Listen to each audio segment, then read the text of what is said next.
Every local business that's watching right now must run $100 a week in ads amplifying a piece of content that is either done well organically or is made on a 10-mile radius of their location. Okay. And then if you really know your demo, then you do $100, 10-mile radius, 40 to 60-year-old female. But you need to post organically a lot more. Just post. I think I get it. I think it's just do.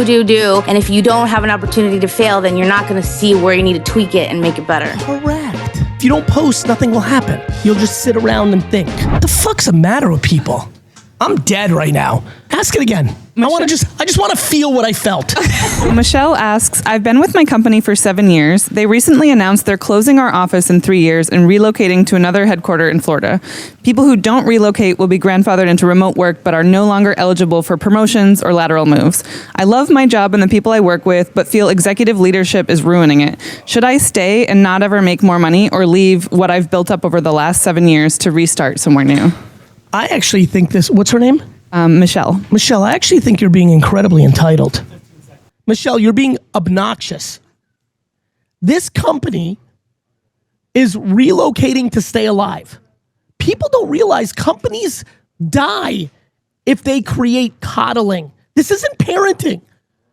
When your parents overcoddle you, you just become a loser. When a company overcoddles, it goes out of business and everyone gets fired. Did I hear that right? The company gave people a 3-year notice? I thought when you said 3, I swear on my kids, I thought you were gonna say months. The company gave everybody a 3-year notice.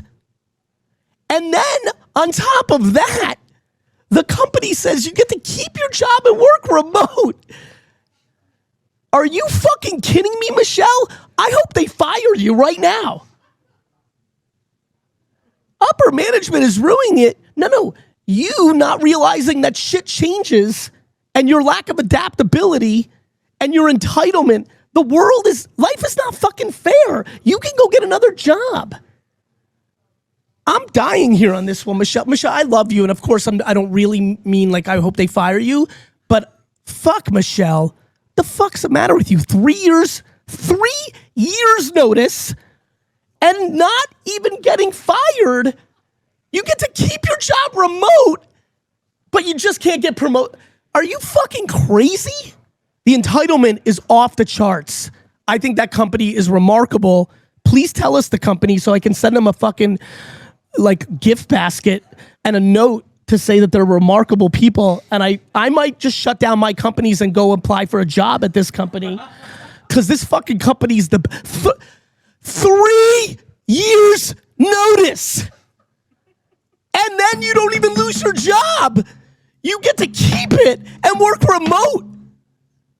We've lost our way. China's gonna win. That's it. China won.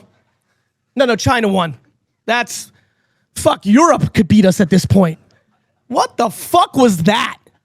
This fucking question really put me on tilt. Corso, this fucking lady asked me, you heard it? You're watching? 3 years notice to not even lose your job. This poor company's just trying to move to Florida to have better tax structure so that they can keep the company alive. It's competitive out there. AI is coming. Do you understand how hard it is to run a fucking company? You know what happened? All this propaganda got people thinking corporations and CEOs, it's so easy and they're so bad. Everybody got you twisted, kids. You go do it if it's so easy. Why don't you start your own company, Michelle? Why don't you start a company? The fuck's the matter with people? I'm dead right now. I just want to congratulate the communist regime in China. It's very clear to me that us Americans are fucking lost in outer space. Vanessa Brito on YouTube says, Gary, chill. Vanessa, I will not chill. I love us too much. I love everybody who's watching this, my community too much. Faith, I am irritated. Fuck me. What's your question? Yeah, my question is, so I built a pet care business. The first year we did about 30,000. And then the third year we did 250,000.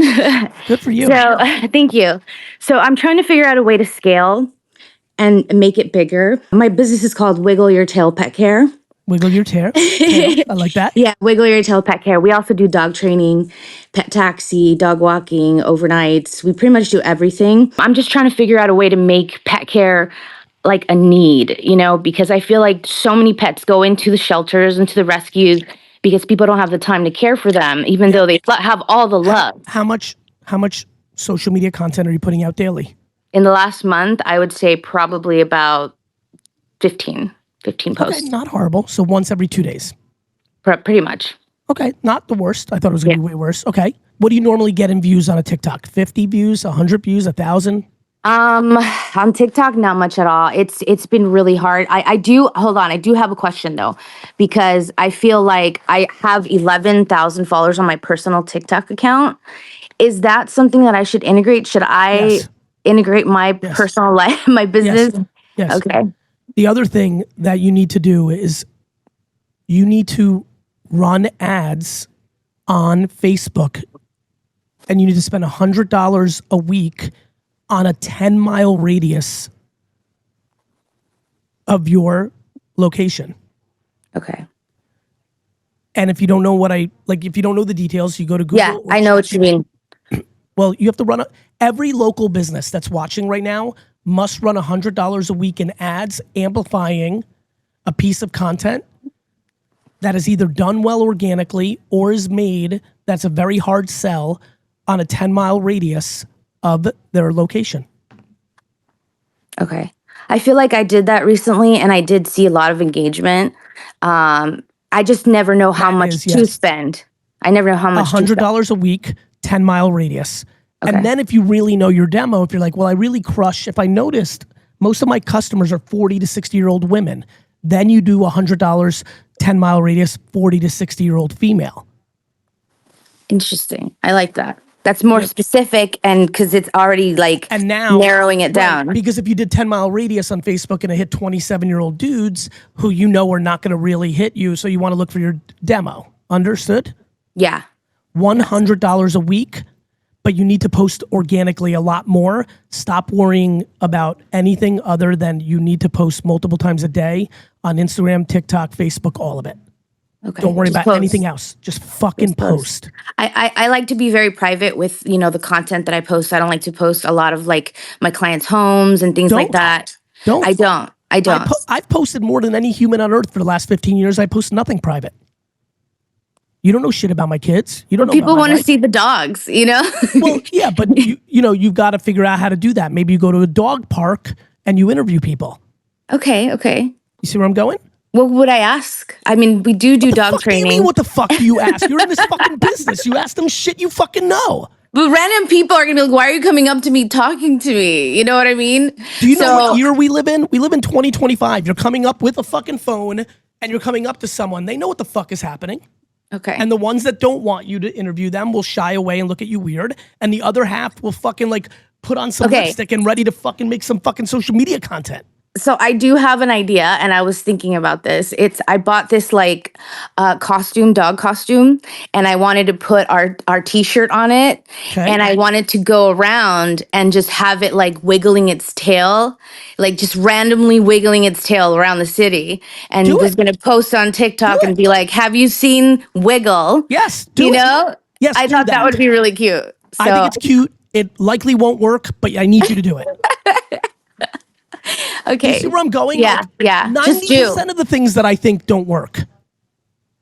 Yeah, just do it. Let me say it nice and slow. 90% of the things I think will work don't work. That makes me happy, not sad. You motherfuckers are all insecure and scared, and you're the reverse. Yeah, I think I get it. I think it's just do. And if you don't have an opportunity to fail, then you're not going to see where you need to tweak it and make it better. Correct. Yeah. And if you don't post, nothing will happen.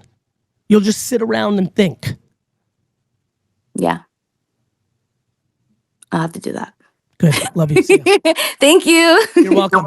I want to say this nice and slow for everybody. I believe that if you are a human that is building a personal brand, you're a creator, you're an influencer wannabe, that if you have between 10 and 50,000 followers, maybe even 10 to 100,000, maybe even 1,000 to 100,000. Yes.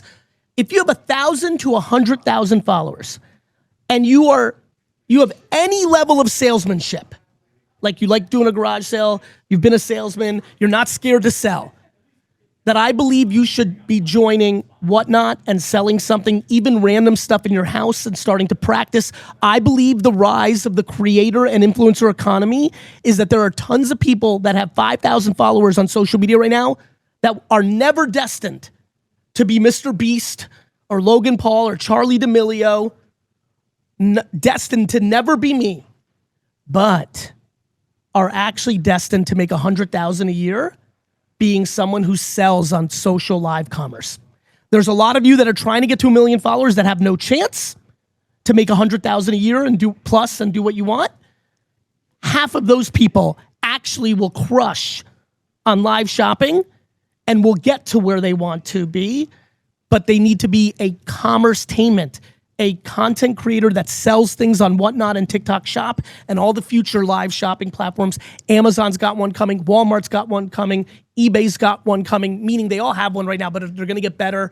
I don't know what Facebook and Instagram's waiting for. I don't know what YouTube's waiting for. I don't know what Twitter X is waiting for, but they're coming. They're in the woods, I promise. They're probably all distracted by AI right now, but live shopping is going to explode. I believe most of you who are aspiring to be a creator, an influencer, a content creator, an influencer, a personal brand, I believe most of you are not good enough to become wildly famous. And I think half of that group is good enough to sell stuff, whether around their house or start selling a product. And I challenge the thousands of people watching right now to go to Whatnot right now, because on TikTok, you need a certain amount of followers to have a shop, right? Do you know what that number is? You don't remember, right? 1,000 to go live, and I think 5,000 to have a shop maybe. Let's get the right answer because I need it for my content. We'll get the real answer. You'll figure it out. I believe most of you in the next week must go live on Whatnot. I highly recommend going live on Whatnot. The problem with Whatnot is you don't get audience for free. On TikTok, you get audience for free. The problem with TikTok is you get audience for free, but a lot of them are not looking to shop. On Whatnot, even if you have 11 viewers, they're buying. Got it? Whatnot's QVC. TikTok's more commerce-tainment. But I think all of you should try to sell something this weekend. Everybody should have who's ready for the GaryVee's 2025 virtual garage sale challenge? Who's ready for GaryVee's 2025 virtual garage sale challenge, where you do a garage sale on Whatnot today? Meaning this Saturday. You're gonna gather stuff in your house. You're gonna download Whatnot. You're gonna make a nice little profile. You're gonna schedule a show. And this Saturday, you're gonna sell stuff around your house on Whatnot. Who's ready? This takes work. And all of you are saying yes in the chat now, and 90% won't do it. I'm doing it this Saturday, G. Mike, you really made a fucking huge mistake. You will. No, you have to understand, if you don't do it this Saturday, I'm gonna fire you. I'm doing it. No, because you'll be a hypocrite. I'll be a hypocrite. All right? I will do it. No, I understand. Sid, please send me the link Saturday. That's on you now. I will watch you. Okay. Good job, Mike. So it's 5,000 for TikTok to do what I want them to do, but you don't need any followers on Whatnot. The problem is when you go live on Whatnot, you included, Mike, you need to, here's the hack, ready? I need everybody who's doing the GaryVee 2025 virtual garage sale challenge to set up a Whatnot, set up the show, and then the link to the show, you have to then text everybody on Friday night in your phone from Adam Anderson to Zachary Zasloff. You need to text them the link to your show and say, hey, can you check out my garage sale tomorrow? I know you're not gonna do that because most people are scared to do that. I see the fear in your face, Mike. Question is from Fatima. I'm a 23-year-old computer engineer turned baker.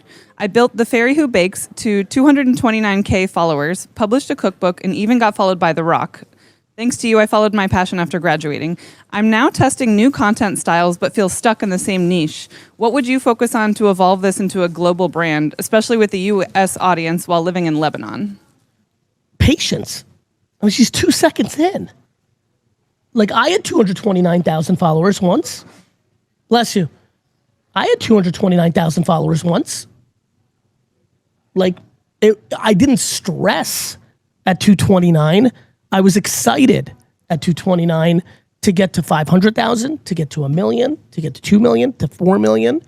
You know, like, people struggle with patience. They want everything now. They want it now, Aaron. Like, she's doing great. She's actually living the life that 99% of the audience here right now is hoping to live. So Aaron, it's very easy. Like, she's winning, but she's slowed down on her growth. And so now she thinks she's losing. It's like any progress with anything. If you run, if you work out, if you're trying to lose weight, if you're trying to get muscles, you know, like basketball, you want to get better at pool, like whatever, you know, chess, people grow, then they hit a plateau. That is normal. And in that plateau is when you need to be grateful for the growth you just had. And most people don't go with gratitude. They go with envy and jealousy of other people that got bigger muscles, sold more cupcakes, lost more weight. We deploy envy and jealousy in moments when we should be deploying gratitude. There it is. I'm pretty happy about that clip right there. That is it right there. We are deploying envy and jealousy, which triggers our lack of patience in moments when we should be deploying gratitude for the accomplishments, the micro accomplishments that we just had. Okay, this question is from Hector. I have 2 very young kids, 2 boys ages 6 and 2. I began my own consulting business 7 years ago and it's doing really well. However, it keeps me away from my family a lot more than I would like. I'm curious, as a dad yourself, on how to move past the feeling of regret when I miss moments with my kids due to my commitment with work. Listen, this is as hard as it gets. There is no right answer. There is who's the judge and jury of whether you spent enough time or didn't. I spent so much more time with my kids than my dad that I felt like I was a superhero. In hindsight, there was more time to be had. And they might have things to say when they're older. And then they'll live their lives. You just do the best you can. We have to stop beating ourselves up on this. You're trying to provide for your family. Like, people don't get it. Like, we went through this whole era where moms and dads that were providing were getting demonized. Who the fuck do you think is paying for shit? How the fuck do you live? Like, there is that part. And as long as you're actually giving a fuck, as long as you love your kids and you're trying your best and you're not bullshitting and you're not fucking golfing and bowling and like running away, like you're genuinely trying. And by the way, I've met a lot of 20-year-olds who talk about my parents showed me how to live instead of told me how to live. And oh, by the way, Rips, did your parents go to your games when you were a kid? Do you remember every game you ever played, every minute and every time they were there? Of course not. I watched a bunch of Daily V's. I think I have the best memory in the world. I watched a bunch of Daily V's when I was drawing VeeFriends. When I was drawing VeeFriends 4 years ago, 5 years ago, me, Tyler, D-Rock, Andy, we watched old Daily V's. I didn't remember anything. And they were only like 5 years ago. I was like, okay, we have a very confused POV on what we remember. You're not gonna remember every single thing. You're gonna remember how you felt. And if this father, what's his name? Hector. If his kids feel like Hector gave a fuck, that's all that's needed. The end. This is a binary game for parents. Do your kids think you gave a fuck or not? The end. Not the every little recital and sports game and after, like, and by the way, what about being present when you're there? I know all sorts of parents. I have buddies who are degenerates who are home at 5 p.m. from work all the time. They're there. You're a good one. They're there. But they're fucking watching Sports Center and drinking beers and farting and not giving a shit about their kids. What about that part? Like, there's also that. So, I don't know. Like, we need to stop beating ourselves up. All right, Lewis, what's good? Hello, how's it going? I can hear him, yeah. What's good, Lewis? Louder would be better. What's good, Lewis? How's it going? You okay? I'm good, brother. Where are you from? Good. I'm from England, just outside of London. Very nice. Yeah. Big fan, by the way. Big fan. Thank you. So basically, I'm an actor. I'm a 24-year-old actor, and I've been an actor for about 2 years now. And my career is definitely on the rise. Like, I'm sort of getting my name out there in like the horror world and stuff like that. Like, my name's sort of getting established. However, like with acting, it's so sporadic. Like, I've had some jobs where I earn a lot of money, and then I have a few months where like it's a bit coming in. So it's kind of that idea of like, do I start a side hustle whilst going in on my passion, or does that take too much time away from acting, or do I go all into the acting? A side hustle's perfect because it doesn't take time away from acting. It allows you to do shit when the acting is slow. Yes. Okay. You're not doing two careers. You understand, brother? Like, that's why side hustles are awesome, because they're not actually taking away. They're there to circumvent the moments of downtime. Yeah, it's just because like I started a fitness business like a few months ago, and I didn't really take off, and it was taking a lot of time away from my acting. So I almost panicked and thinking of like with acting, you obviously got to learn your lines, and if you're on set as well, stuff slows down on the side. So it's finding that side hustle to still do all the things of acting. I got a good side hustle for you. Make social media content of you sharing your thoughts, your feelings, your dreams, and your observations. It will build your profile and will help your acting. Oh, I do it on the same Instagram account I use for acting, or do a separate account, which is you can do both. Either works. Both? What is your Instagram? So my Instagram's louissanta.actor, and it's all just acting stuff on there. So I put clips of me acting, films I've been in, Can you spell that out? Because you went too fast and your accent fucked up a bunch of us Americans. Oh, sorry. Should I put it in the chat? It's louissanta. I'll put it in the chat now. .actor. Beautiful. I don't know if people can see that. There it is. We can. Yep. So that's my acting account, but I always worry about doing videos of me speaking to camera, because it's like, are people thinking, is he an actor or a content creator, or is that getting in my head too much? So I just say, that's fuck getting it. in your head too much. It's the same shit. This is why I love your content, because you always have the idea of like just saying fuck it and just doing it and just seeing how it plays. Because that's how life actually works. Yeah. The reason my shit works is I live real life, and all of you live life in your head, grounded in insecurity and fear. Yeah. I think that's it. I think also with acting as well, it's one of those things you need to get out of your head. And it's like with content creation, it's a new thing all for me 1,000 anyway. people right now, the ones on Whatnot and the ones on all my other social, all of them are in their fucking head. Yeah. And then everyone's 90 and says, why did I live in my head? Yeah. That's literally that's life. Everybody spends 80 to 90 years in their head, and then they turn 90 and they say, why the fuck did I live in my head? Yeah. Yeah, that's a good idea though. Starting a content thing on the side is a really good idea, because it's like my passion. I love talking about it with people, but it is that idea of like, how am I being perceived online? I know if I went down that route. That is not going to have it. In fact, it will not have a detriment to you being an actor, but it might be the contributor to you being an actor. Oh, I see. It's getting your name out there more.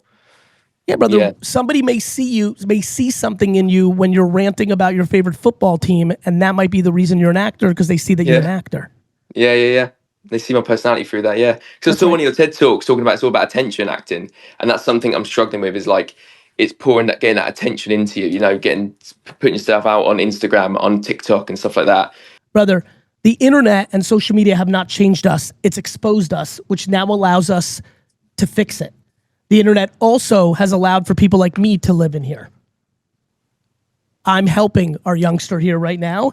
He couldn't find me pre-internet. He would just have other fear coming at him from the mainstream media. Yeah. The internet has been a net positive, yet everyone thinks it's been a net negative, because we don't want to be accountable for the truth. It's just mindset stuff. We used to hide the truth. Yeah. Sexual orientation, suicide, depression, alcoholism, domestic abuse. This shit hid, motherfuckers. This was all in the shadows of our society. You can't hide in a social internet world. Thus, now we get to, do you know how you fix things?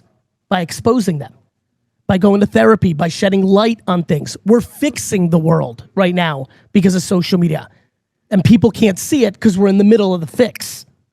And people don't like being in the middle of the fix. Becoming sober when you're an alcoholic, that beginning sucks. Addressing your insecurities and your shortcomings in therapy and becoming accountable, that sucks. This is an important time in the human race. We are fixing. This is a very, very big thing I just said for the last 2 minutes that a lot of you don't see it. No, I get it. I went sober about a year ago, and I get it. It's the first couple months is the bit that fucking sucks, and it is accepting the problem that you have and facing yourself in the mirror. Do you know what I mean? And then after a few months, then it just gets smooth sailing from there. That's what I think, anyway. Proud of you, brother. Real pleasure to talk to you. Have the best day. Okay, who won Iowa? With love. With love from Iowa. Here we go. Everybody that did not enter the giveaway on Whatnot, you suck. All right, here we go. Eagle. I like Eagle. Whoa, Eagle and Pig, our kit book. Oh, there's a manga. We got a hit. I like that we just talked about accountability. The accountable anteater. So apropos. Let me go to the fourth card. Sweet Swan, which, Rips, you agree with me, has been gaining some momentum. I feel like Sweet Swan's in a little bit of a moment. OG VeeFriends collectors, leave a comment and Whatnot if you agree with me. It feels like Sweet Swan is going from like tier 5 to 4 to 3. Like, it feels like it's in a moment.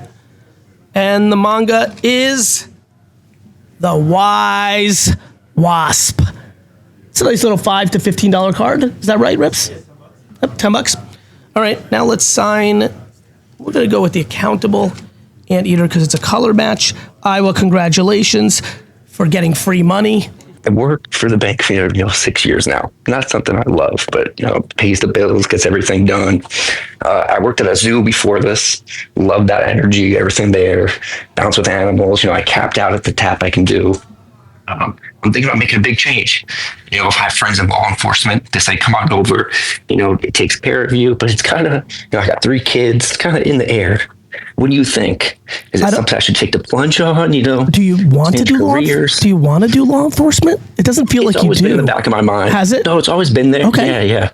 It's just been there. So now it's like I got friends. Bro, I'm so glad you're here. Let me give you a quick answer before you get fired here. You can always go back to jobs like the one you have right now. Yeah. This is the number one 100%. Thing that people don't understand. Jobs like the one you're in right now are always there waiting for someone like you that's scared to make the jump into something they're passionate about or really want to do. Do you know what I mean? Risk-adverse jobs are everywhere. Yeah, 100%. The end. That's true. So if it's not this bank, if you go jump, right, and let's say you're like, oh, fuck, I hate this even more, I quote unquote want to go back, a different version of this same job is there for you. Sometimes this exact job is there for you. Yeah, that's true. And here's my biggest point of view. If someone is asking me this question, they're looking for someone they admire or love or like or are their homie to give them one last push to actually do it. You're looking for my validation, which means you're ready to do it. I don't ask questions of people to give me validation for things I'm not even considering to do. You're not asking me for validation to go be a parachute, or go be a clown in a circus. You're asking for something that you've already decided you want to do. You see where I'm going, my guy? Yeah. On the back end too, I've been training. Like, it's weird. I've been training a little bit on the side with some friends. Like you can do it. You'll be fine. Like, it's not an issue of mine. But just like the change with security, with jobs and things like that, it's a big change. Yeah, you have kids, all this stuff. Like, bro, I'm so with you. But I'm telling you, you can go to a job like this in 5 seconds. Yeah. Just as quick as I got it, I could do it again. And by the way, so many of us are so grateful for good people in law enforcement, and so we could use you out there.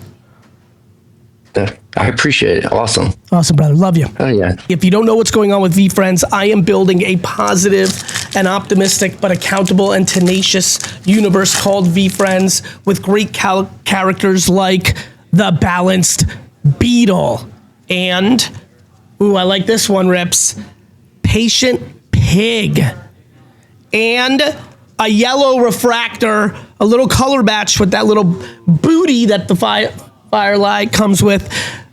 The yellow refractor Firefly is in the mix, and the final card is Major Moth. Let's get into it, Aaron. What's the first question? This is a question from Diego. I own a fitness studio that has grown enough that I need to hire. Tips on how not to fuck this up. I know this will allow me to grow my business to the next level. The way you really learn is by firing, Aaron. It's not that hard.